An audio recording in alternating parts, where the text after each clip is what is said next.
questions that people might have. During the webinar, you can ask your questions in the chat. After the presentation, there will be a Q&A session, and we will answer as many questions that you might have as possible. We will come back to that later after the presentation. I think all the information about this webinar and the upcoming webinars can be found on the website. Information about our website will be posted in the chat as well. And I think those are the most important things. So Martin, please go ahead. Good, thank you. Thank you very much. You're welcome. Lisa, and hello everybody. As Lisa said, my name is Martin Bredthauer, and I'm a headmaster here at a small school in Kolding in Denmark. And I've been asked to host a webinar about the Danish approach to English teaching. And I think maybe that's a bit stretching it a bit, because I don't think that there's a certain Danish approach to English teaching, but I'll just talk a little bit about how some of the key points that we find important about teaching English, and I'm certain you'll find that some of the points you already know or know a bit about. I found out while preparing for this webinar that a lot of the points, if you Google them, you'll find information in different languages about the same subjects. So, first of all, just a short intro to the people who didn't participate in the first seminar, which was about the iBuild project as a project in whole. It's a EU-funded project, a so-called K2 project. It spans 2 years. We are 6 schools from Finland, Denmark, and Netherlands, 2 schools from each country, 1 primary school and 1 secondary school. Although, as I'll talk about a little later, that's kind of, it's not quite how Danish schools are organized, but more on that later. The aim is to develop professional development of teachers, about English teachers in this case. And as an associated partner, we have ETS, who produce TOEFL Young Student series of assessments, and we're using those in the project as well. So that's just shortly about a short intro to the project as a whole. The objectives here, I just have to move, sorry. Have to move all the speakers out here because I can't read what I've written myself. The objectives of the iBuild project is how can we boost learners' self-efficacy and motivation, especially through differentiation, and how can we create positive and meaningful paths for each learner? How can we encourage teachers to experiment more, be more open, and use digital tools? And how can we show the children's progress, and what materials and classroom organizations enables teachers to organize English learning in a more personalized and learning environment. Some of these points I feel that we've come quite a long way with. Others are we're just scratching the surface, I would say. The project is, we're in 1.5 years in, so we can see the light at the end of the tunnel. We'll soon be finished, and I feel we've made a lot of progress. And that's what I would like to talk about in the Danish context. Just so that everybody knows where Denmark is, I've taken Google Map and made a red circle around Denmark. We're situated in Northern Europe as a part of the Scandinavian countries. We border, or main part of Denmark, the peninsula, borders to Germany, where we have 85 million German-speaking people. But nonetheless, English is much more used in Denmark than German. It's a quite homogeneous population. 86% of the population speak Danish, are native Danish speaking, and 14% are others. And from those 14%, we have 9% non-Western immigrants or their descendants. So language-wise, we speak Danish. We have about 1,100 public schools and 550 private schools.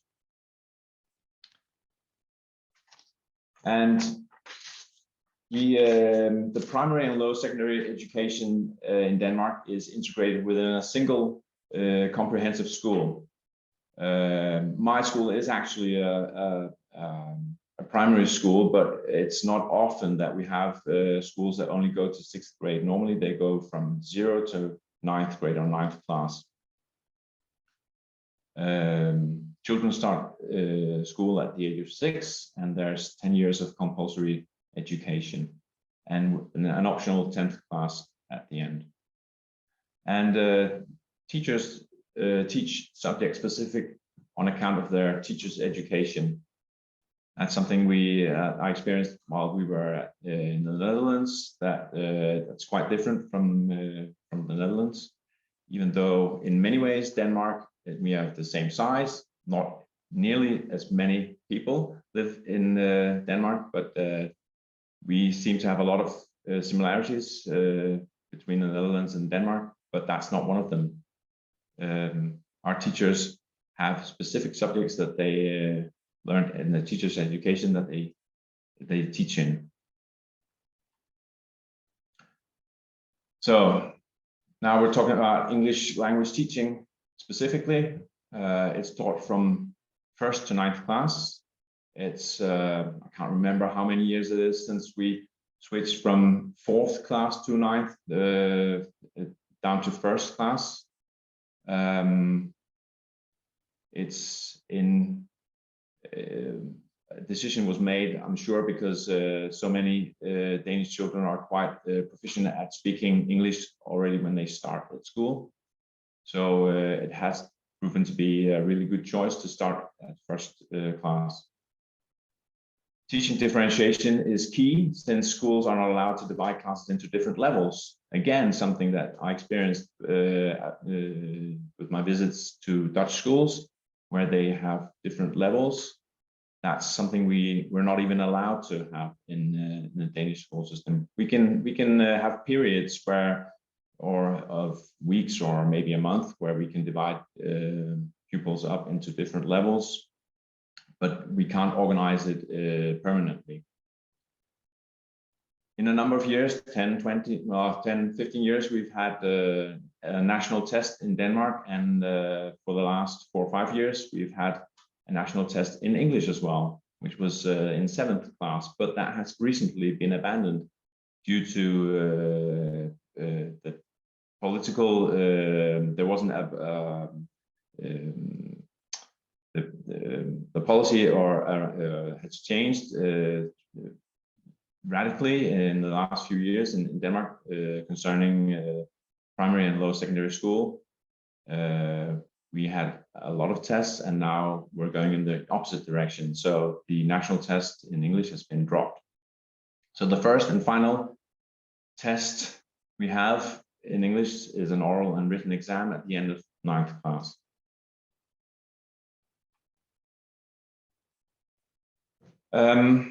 I'd just like to touch upon how English is viewed upon and experienced in the Danish society. As I said before, English is the predominant second language in Denmark, and Danes, they think of themselves as being good at speaking English. As soon as the chance is there, they grab it and are eager to speak English, especially the younger generation. But I would say, yeah, young. Probably I'm in my start 50s, and from 60 and downwards, I would say Danes are pretty good at speaking English. That's mainly because movies, music, and other forms of entertainment that are consumed in Denmark are in English. Movies they are subtitled, but they're almost never dubbed into Danish. So children and adults alike hear a lot of English in their everyday lives when they watch TV or hear music or if you're on the internet, of course. And the internet is widely used. Danish children typically have access to IT, the internet, and computer gaming at a very, very young age. A lot of us would probably say way too young an age. It's not uncommon to see very young children in a stroller with an iPad swiping through an app, or being on the internet, or being on YouTube. But that translates into children, when they come to school, have heard a lot of English, and some of them are actually quite good already, without having been taught at all. I found this this chart, or this data about it's made by a company called Education First, EF. It's an English proficiency index, which they release every year. And as you can see, there are a lot of countries that have a high proficiency, Denmark being one of them, Germany as well, the Netherlands, Belgium, Norway, Sweden, and so a lot of Northern European countries, but Portugal as well. And here's the list for 2021, and lo and behold, the Netherlands are on top. I thought it would be Denmark, but I know that ETS, our associated partners, they do these kind of ranking, or not ranking, but they release their data every year as well. And I was told that in those data, Denmark came out on top. But at least we're up there. And speaking of ETS, I just wanted to share this because it's an important part of the project, the assessments that they provide. We've used them throughout the project, and using them has been a new thing for us, because ETS is not widely used, or TOEFL tests are not widely used in the Danish schools, and certainly not in the public schools. But we've had access to them, and this is one of my teachers, Bonnie, who's written a small blog post on our website with her with some of her thoughts after the first TOEFL assessment. I think that her realization would be very typical in many classes in Denmark, that the children showed themselves as being very proficient at talking English, but less so at reading.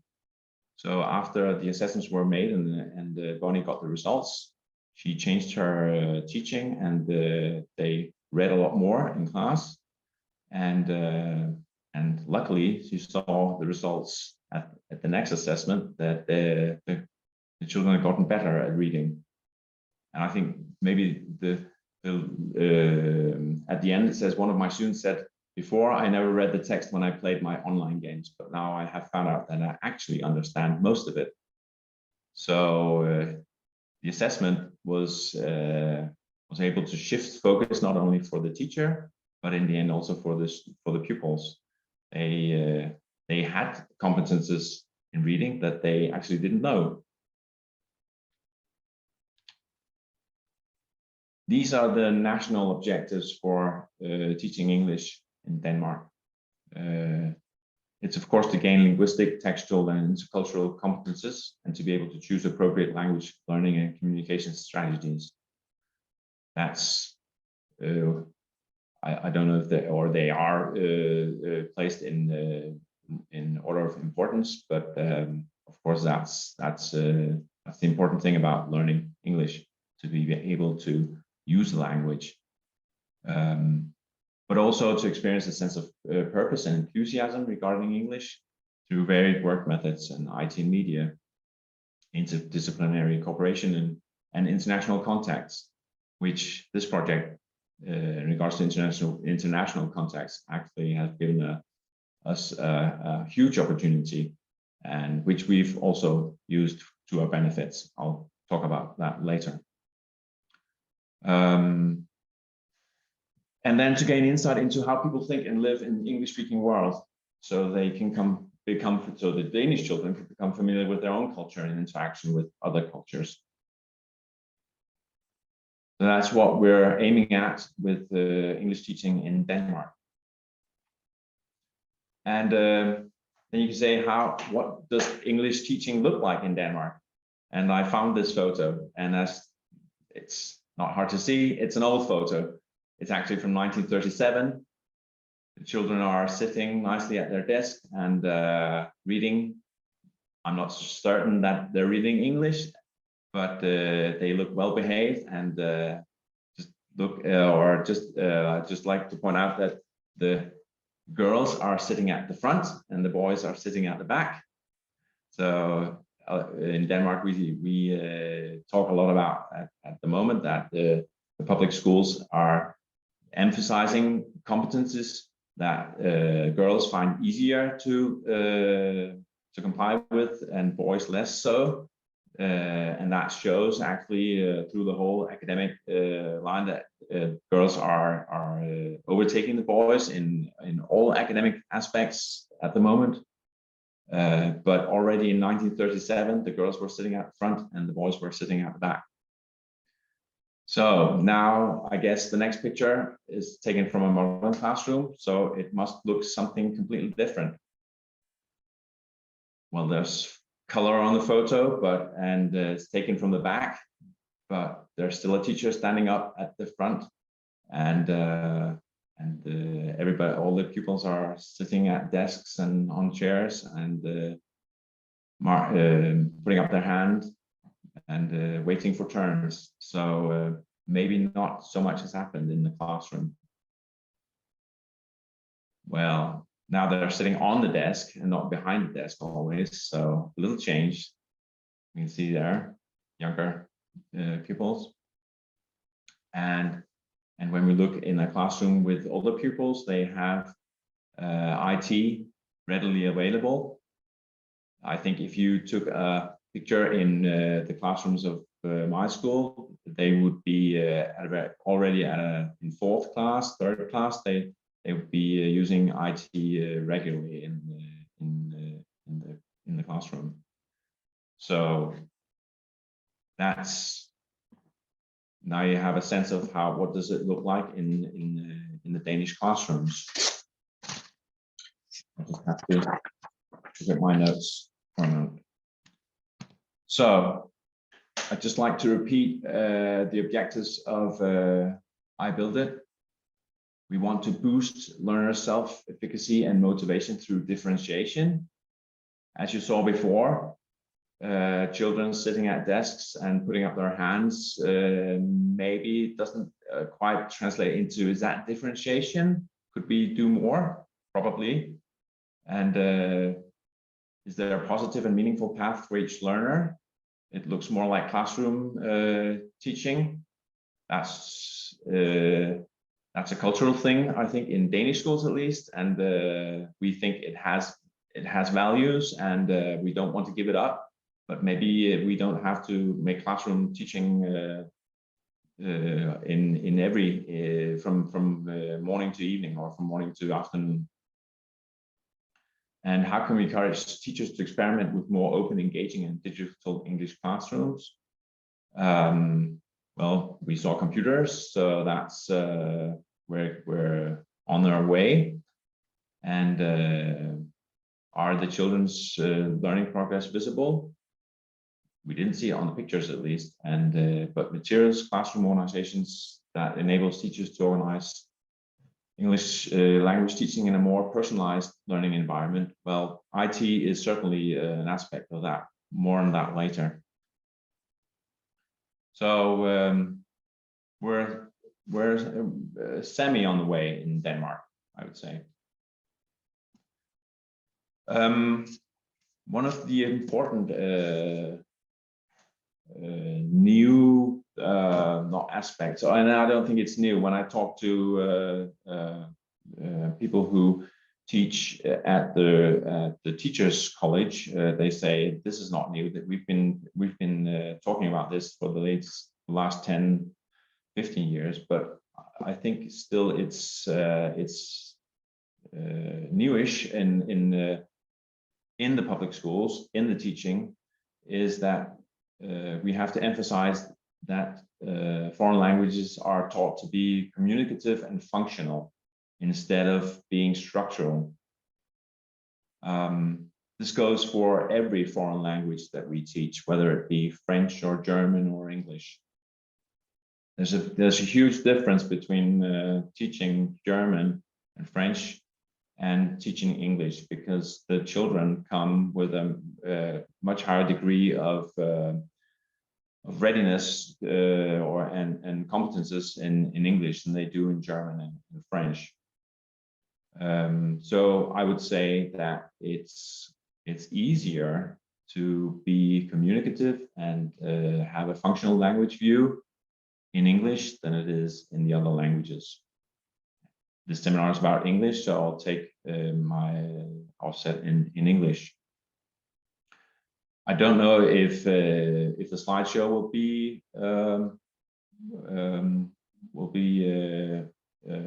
sent out afterwards, but if it does, there's a link on it, and I encourage you to watch the video. I won't show it now. It's about 8 minutes long. It's in Danish, but it's been subtitled to English, and it talks about in great length about these three aspects, or four bullet points.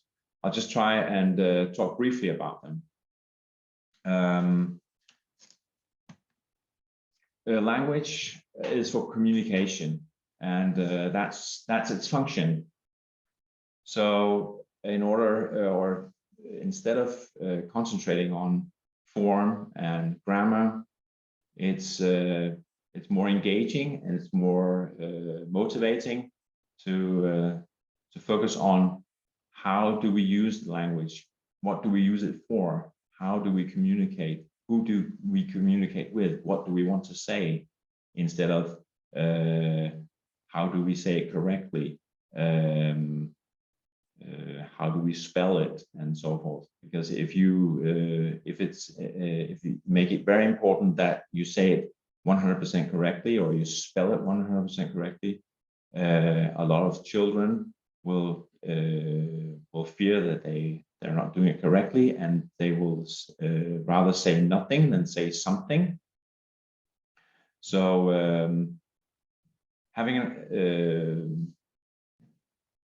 using language and showing how language can be used is very important in this new sense of thinking about language education. And luckily, the Danish children, they love speaking English. So I mean, you don't. It's not very hard to get them talking. There are maybe not so much in English, definitely in German. There's a lot of grammar rules that are normally taught or traditionally taught. But here, in this view, it's emphasized that grammar should be integrated with the functional teaching, so that we need to say something, and how can we say it? We try saying it, and then if there are grammatical issues, we can talk about them and maybe find a solution to them. So that again, it's because we need to say something. It's the function that comes before the structure. That means that children won't have a perfect English language, and we can't wait for them to have a perfect English language. They have to do exercises. They have to exercise their language knowledge before they can speak perfectly. And that's what interlanguage is. Interlanguage is a language that is situated between having no language and having a perfect and speaking perfect native English. So when you have an interlanguage, you have structures, you have hypotheses and a vocabulary that you can use. It may not be correct in every aspect, but the important thing is that you try and you use it to your best abilities, and you use it with your classmates, and they use their interlanguage, and together you're building up competences in speaking, and this goes for writing as well. And there are two possibilities. And that's what the potential in making mistake is about. You're certain to make mistakes, and some of the mistakes the teacher can say, oh, I think that's a common mistake, and it will in time with this pupil, I'm certain that he or she will correct herself or himself. Or another conclusion is that this pupil is making this specific mistake quite often, and I'll just ask the pupil, why do you say it like that? And have a dialogue about what are your assumptions, what are your theories about the language that makes you choose exactly that this method or this sentence or this conjunction. And when the pupil goes into this dialogue, he or she will reflect upon how the language is used and what theories he or she has, and then the teacher can tell the student or correct the student in a form, and but because it's done in a way that the student is knowledgeable about why did I choose the wrong thing in the first place, the theory is that the student will easily remember the correct way of saying it afterwards. So just correcting things without having a discussion first will be less beneficial than talking with the pupil and diving into his or her theories of in the interlanguage space. I can't explain it nearly as well as it's been explained in the small clip, so I would really encourage you to have a look at that. This is a real-world example. As I told you before, we were able to get in contact with other children in other countries using English. So here we have, I believe it's Maria from one of my teachers as well, who together with a Dutch teacher and a Finnish teacher decided to exchange letters. So they wrote letters, and they of course received letters. And as she's written down here, a blog post as well on our website. I don't think I've had students read so much English in such a short amount of time on their own free will. Students were reading aloud to their classmates, translating and discussing the contents of the letters. 1 hour passed quickly without much need for a teacher to guide them. And that's because the language was functional and they were communicating. So it was really important for the pupils to know what the other people, what their pen friends from the Netherlands and Finland were writing. So they're eager to read it, and they helped each other understand what bits they didn't understand themselves.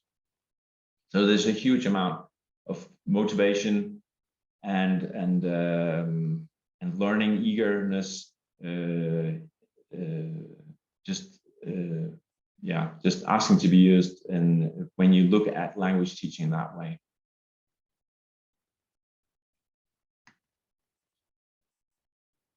Another tip or another way of looking at language teaching that this is actually something we haven't touched so much upon in our project, but I came across also because I teach German myself, so this is used in German teaching as well. It's an aspect called chunks, that instead of learning a vocabulary word by word and then learning grammar on the side, and then combining your vocabulary with your grammar, and then you can speak German or English.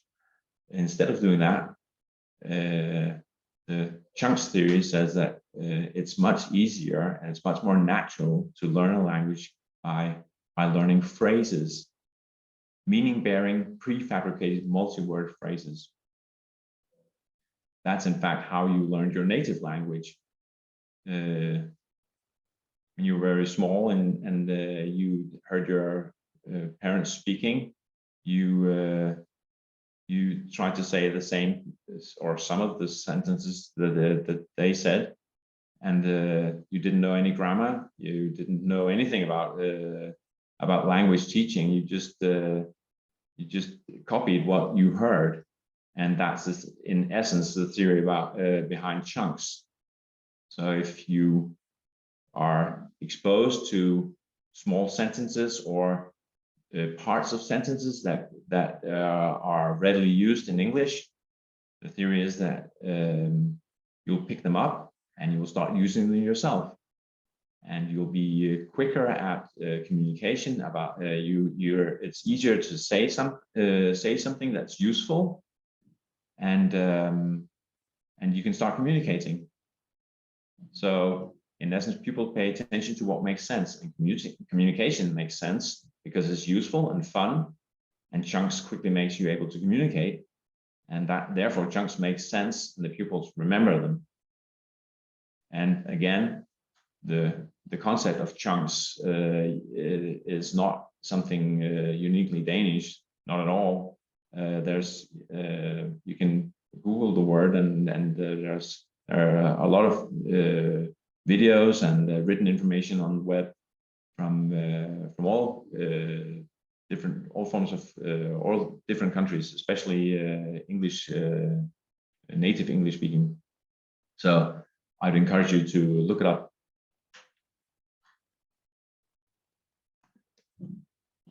Something we have talked to great lengths about in our project, and something that we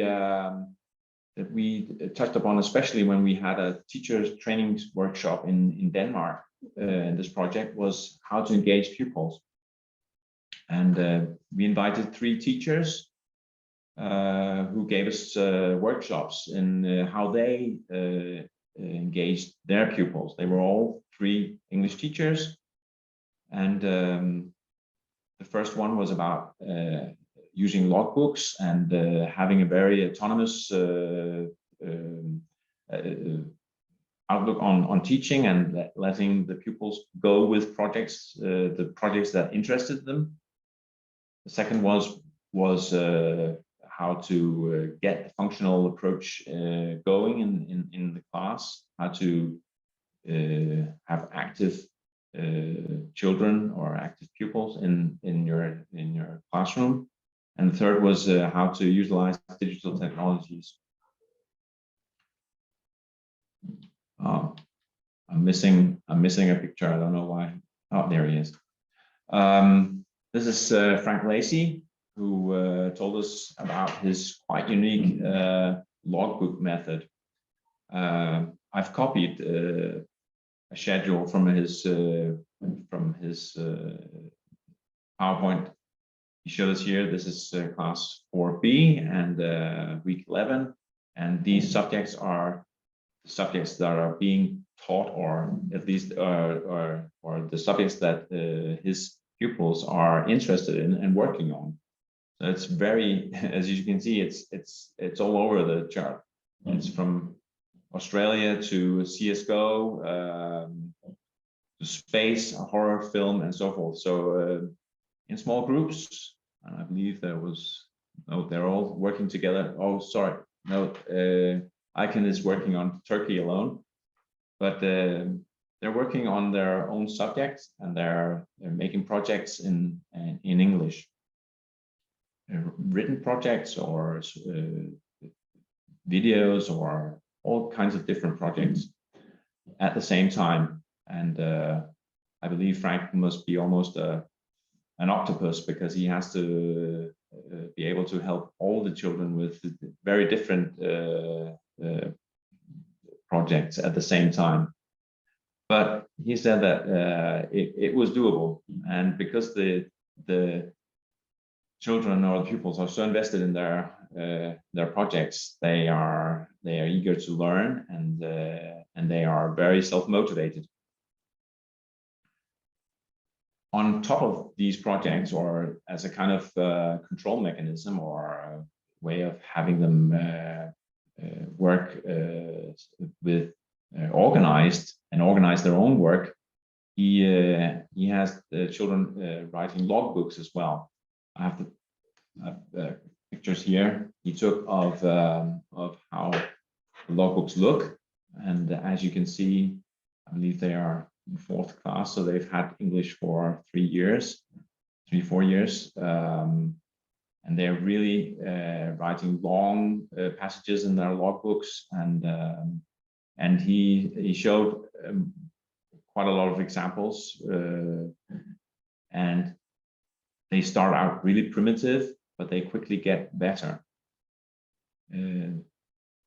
One of his takes was that, or one of his reasons behind it, he said the children, the pupils, find that they are communicating directly with him as a teacher. So logbooks become really personal, and they're able to tell him as a teacher things that both personal things, but also things that that will help them get better at English. And while they're doing that, because logbooks are in English, they are, by the nature of just writing logbooks, they're getting better and better. He doesn't use any textbooks or any material from any publishers online or anything. That was how he taught English. And because every child goes to the final exams, oral and written exams, he could prove to us that they actually get really, really good at English. But I don't know if any of our teachers in the project have gone to such an extreme and just dropped everything and making projects and writing logbooks. But it was really inspiring to hear. And we had Lena, who talked about how to get the children active in the classroom and using the language. And one of the examples she gave was this chain reaction game or activity, whereas if you see there are sentences, or no, let me start another place. Sometimes you experience that children have learned through experience that if one child is reading something aloud in class, everybody else can just switch off and they don't listen, because they're just waiting for their turn. But in this exercise, it's important to listen to what the others are reading, because it says here, one of the children has a snippet. All these squares are cut up into small pieces, and then one child has the sentence, when the teacher says hello, you stand up and circle 2 times. And another child, not the one sitting beside him or her, but somewhere in the classroom, has the snippet, when somebody circles twice, you go to the door and open it. And then a third child has the snippet, when someone opens the door, you stand up and say, let's go for a run. So it all boils down to this chain reaction going on in the classroom. And it's important for the children to listen to each other.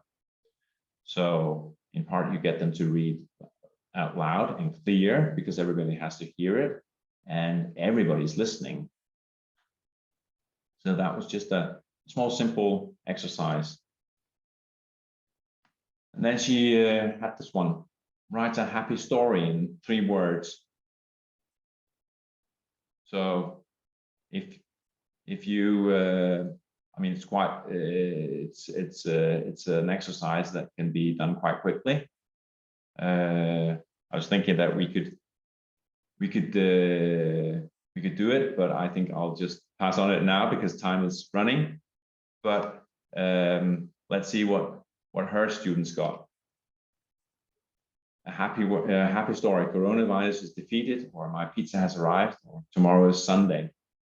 So that seemed quite, or English is fun. Happy stories, only in 3 words. And then this last one, if you sleep today and wake up in 2050, what would be the first thing you will Google? So apart from being an exercise for finding out a word, it's also an exercise in thinking how would the future look in 2050. You can have a talk about that. Then we had Mess, who talked about using digital technologies, and we talked about whether or not digital technologies would revolutionize teaching, maybe in a small way, not completely. And he gave us this tip about Chatterpix, and it's a free app on Android and iPhones that can make inanimate objects talk. And I've just try and play this small snippet that he has done himself. Hope it's running. No, oh, now it's coming. I am a Triceratops. I am a now extinct dinosaur that lived 68 million years ago in what is today known as North America. So a really easy way to get a drawing talking and getting the pupils to speak English and to record themselves.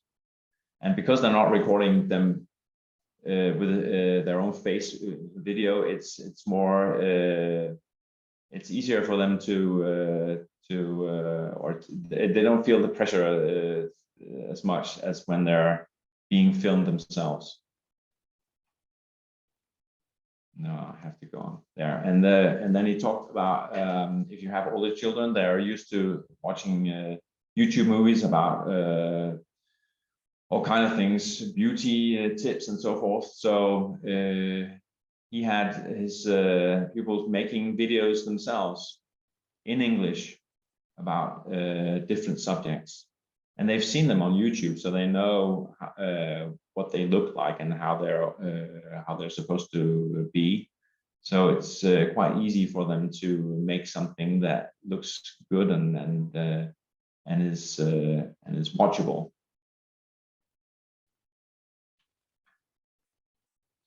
And we've used them as well, digital media as well at our school. I believe that here is Bonnie as well, who she read Charlotte and the Chocolate Factory with her children. And they used Pixton, which is a cartoon application online where you can make cartoons, and they made cartoons about the characters in Charlie and the Chocolate Factory.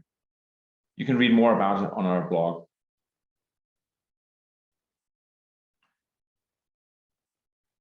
This is just a new project that actually isn't a part of I Build It, but it's a part of Kolding municipality, where my school is.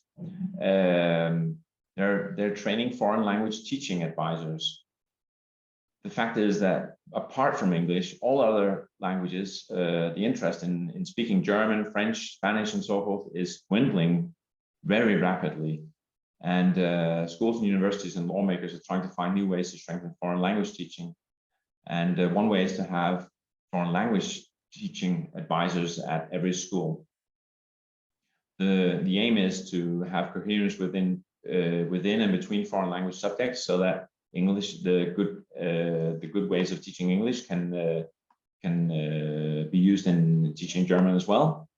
And the didactic culture and development work in the school to have that kind of centralize that and have the different experiences developed across the languages, and use didactic research in teaching. We have a lot of researchers in Denmark doing fantastic research, but it's not always being transferred out into the classroom. So it's a 3-year project, and we only have 7 schools. We have 25 schools in all in Kolding municipality, but 7 schools are participating in this project, and they will have appropriately trained and qualified foreign language teaching advisors, and they'll facilitate a professional learning community of language teachers at their own school. And then there'll be this networking, a municipal network for the advisors where they can participate and develop their skills. So just one more thing that can be done at a municipal level to strengthen language teaching. The last thing I'd like to touch upon is equal opportunities for participants. It's actually something that goes across all subjects. The tension created by contradictory and paradoxical demands are basic conditions in the classroom. I mean, we have the individual, every child in the class, but we also have the class as a whole to take care of. We demand things, but we also have to support the children. We are teaching a specific subject, but we also have to be aware of whether or not everybody is feeling well, the well-being of every child, of the class as a whole.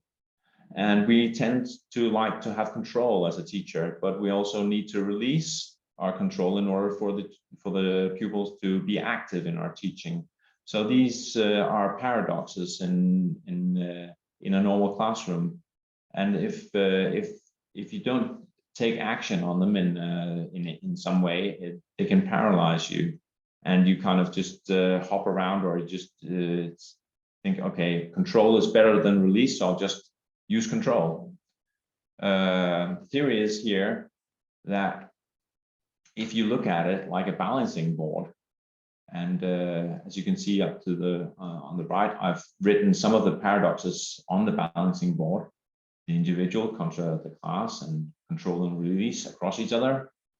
The thinking is that we have to look at the individual and the class as a whole, not at the same time, but at some point in one class, 1 hour of teaching, or 1 week of teaching. There has to be something that caters to the individual, but there has to be something that caters to the class as well. And in the same way, there has to be aspects where we demand things, and aspects where we support the children. And there have to be aspects where we control the teaching or the classroom activities, but there have to be aspects as well where we release it and let the children work. And so the theory, at least, or the ambition, is that you have to balance on this balancing board every day, in every subject, in every hour. And it's hard. It's hard to become a teacher, or it's hard being a teacher that way. But if you are able to do it, you also get very, very fit, and your core muscle, your pedagogical and didactical core muscles, they get really, really strong. Because we need to make it a good school for everyone. If we take a critical look at our teaching, I'm certain that a lot of us will say that we actually kind of reward the same competences every day, and that means that the same children, or specific children, but the same specific children, have access to the experience of being competent every day. But there'll be other children who don't. So if we can make our teaching more diverse and more balanced, there'll be more children will experience that they have a privileged position, because every context creates privileged positions. In one context, certain children or certain pupils are privileged, and if we change context, other pupils can experience that they have the privileged position. Sometimes we can think that certain children behave in certain ways, that it's just inevitable. But we should look at our own teaching and say, okay, if nothing is inevitable. Everything is culture given in, nothing is naturally given in my teaching, because it's the context is something that we structure ourselves. So let's look at the context. Can we change the context? So it's from either or to both and as I said before, continuous balancing act. That was it. That was the last slide. Thank you very much, Martin. I think you made a lot of very interesting points. As far as I can see, there's not a lot of people who use the chat to ask you questions, but if there's anybody right now online who would like to ask a question, you can do so. You could use the hand raising function so that we can see that you have a question. And please remember to unmute yourself if you ask your question. So any questions that you might have, you could ask Martin right now. So.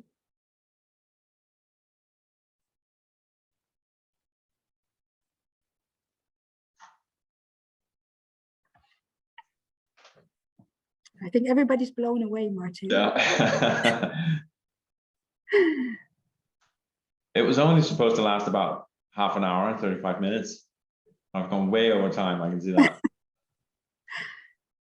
Everybody's quiet, so it must have been very, very clear what you said.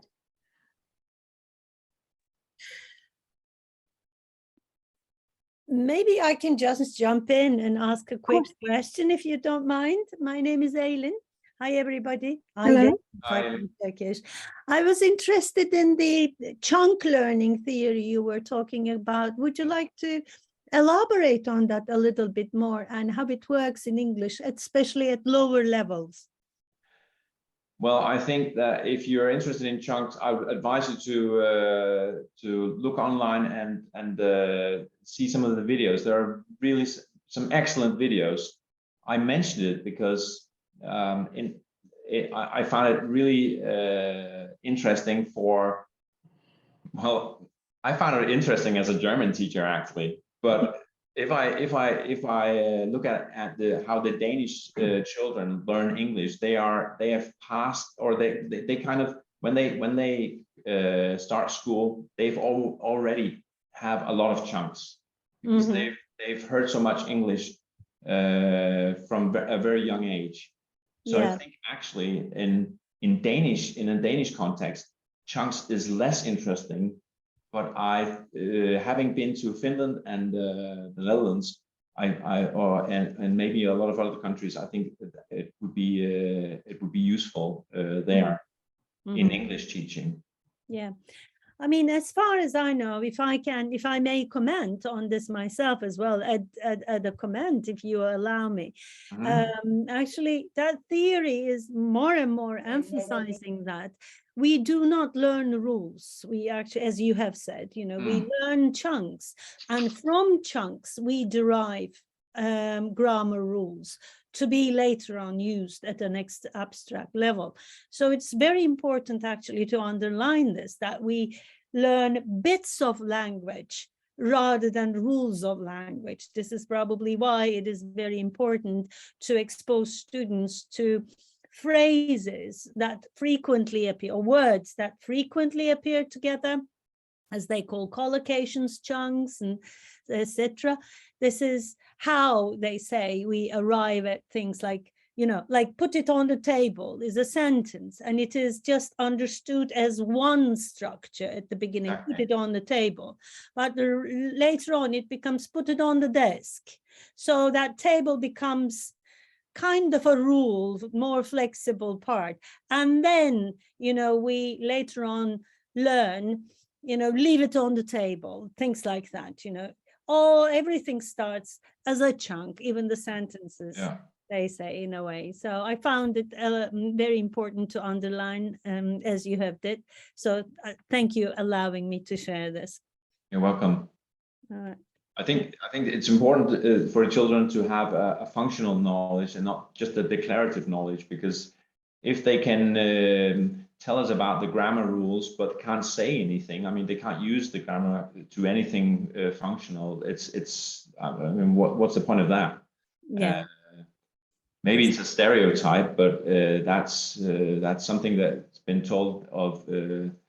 For example, in French schools, that the French children are really good at writing English and they know their grammar rules, but they don't speak English that well. I don't know if that's 100% correct, but I've traveled in France, and they're not very eager to speak English. I think this is valid for all around the world. Students can read and write well, but when it comes to speaking and listening, even listening, they are not that good, because skills do not transfer to each other. You can't really read, write, and learn how to speak. You've got to speak in order to learn speaking. Exactly. Yeah.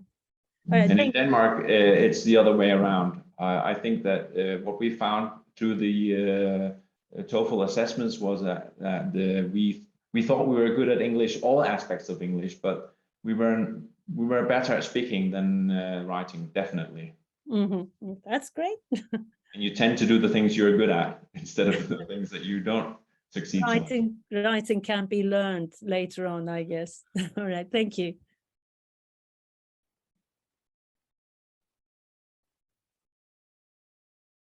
So should I comment? Can everyone hear me? Yes. Yeah, hi Martin. Thank you very much for the presentation. It was really clear, very great points. You really put your finger on.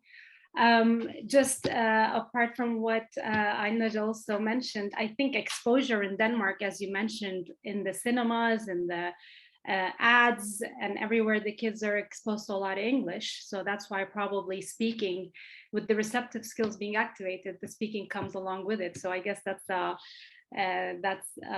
advantage for the Danish to speak English, you know, at a young age, so fluently compared to other countries that I know.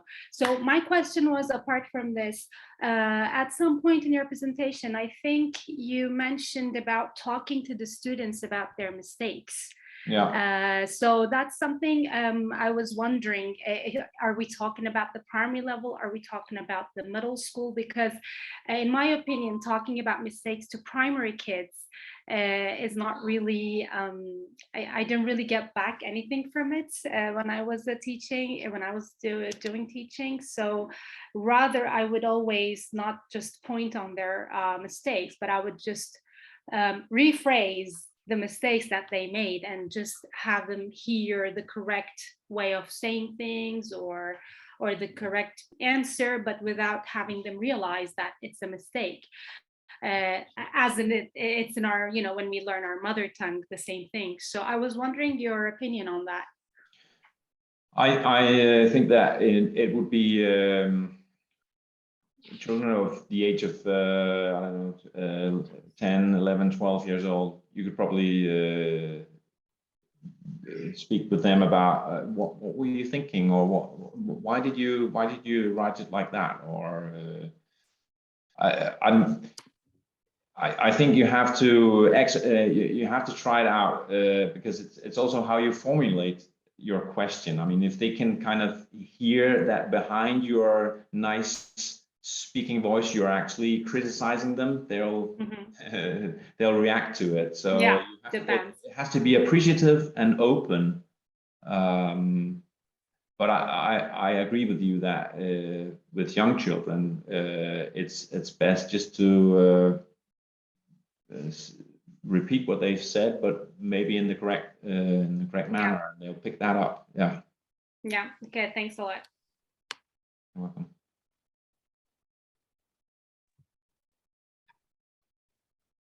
Okay, are there any more questions? And please let us know. We'll be coming up to 5 o'clock. So if this is your time to do other things, we really want to thank you for joining us today.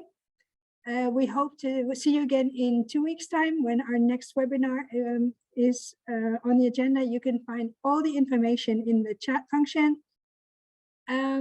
You can find all the information for the upcoming webinars. You actually see the next webinar on our screens now. And please go to our website to find any additional information. We also share our email I think. So if you have any questions about whatever you've seen or things that are coming up, if you want to know more about the project, please let us know. Send us an email. We'll be happy to provide you with all the information.